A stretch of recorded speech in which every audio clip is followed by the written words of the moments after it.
Hi mga B! For today's video, magbablog na naman ako. Tara, samahan niyo po kami. Pupunta pala kami sa Imelda, kasama ko si ate.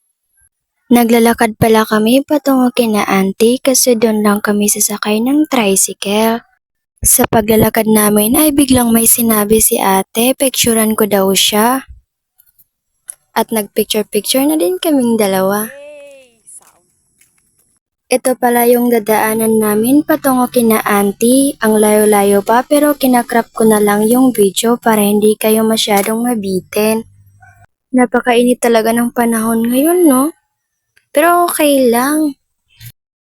Hindi rin ako magpapatalo sa ate ko. Nagpapakyut ako sa camera kahit hindi naman maganda. Ang laki pala ng eyebags ko dyan, no? Pero smile pa rin, parang walang problema, char. Napaka-excited ko talaga kaya ako nagpapa-cute ng maayos. Hoy, hindi maayos, no? Char lang. Ganito lang pala kasimple ang mga suot namin ni ate pag may pupuntahan kami. Alam niyo mga bema na pala kami ni ate sa papa namin. Tingnan niyo yung mga ilong namin, oh. Hoy, ang gwapo kaya ng papa namin. Malapit na pala kami sa bahay ni na auntie. Ito pala yung sasakyan namin ni ate mga B. Tricycle ni Uncle Jonathan. Char! Ang bilis pala maglakad ni ate, no? Iniwan niya ako dito. Nakarating na pala kami sa bahay ni na auntie. Yan pala yung bahay nila, oh. Ito pala yung sasakyan namin, tricycle lang. Yan po si auntie at ate ko. Umupo pa siya. Yan po yung driver namin ngayon. Sumakay na pala ako, pati si ate, para magsimula na kaming magbiyahe. Napakahagard talaga ng mukha ko dyan, B, oh, pati si ate, kasi napakainit talaga ng panahon ngayon, mga B. Buti pa si ate, naka-shade. Kasi napakainit ng panahon ngayon, parang mataas talaga yung ilong.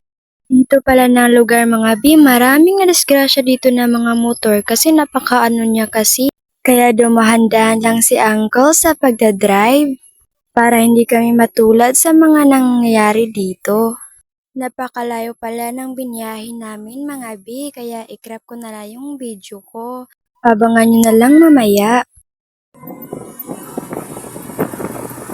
Nakarating na pala kami sa Imelda mga B, kaya naglakad-lakad na lang kami. Naghanap kasi kami ng emulyer. Kumuha kasi kami ng pera ni kuya. Napakainit talaga, amoy usok pa. Hoy, ang arte nito. May nakita na pala kaming emulyer, kaya dali-dali kaming pumasok pala. Hoy, habang kumukuha sa atin ng pera, ay ako naman, andito sa harap ng salamin, nagpicture-picture pa.